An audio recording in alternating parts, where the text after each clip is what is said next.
खुदाई कर रहे हैं। खुदाई करके उसके बाद तुरमत लगा के अच्छी तरह से खुदाई से। अस्सलाम वालेकुम। ये देखें हमारी खुदाई मुकम्मल हो गई। ये हमने मिट्टी इधर निकाल दी अच्छे से।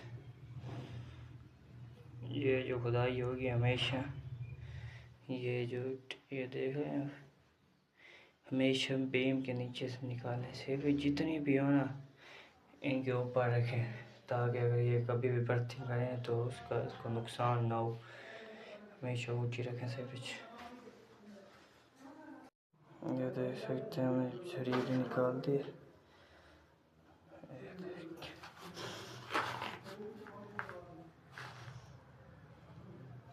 ये हमारी सिंगल आ गई इधर से। ये फ्लैश टैंकी है। अभी हम उधर से दूसरी तरफ हम लगा देंगे हो और बैठ चले जाएंगे। और ये बेसन है।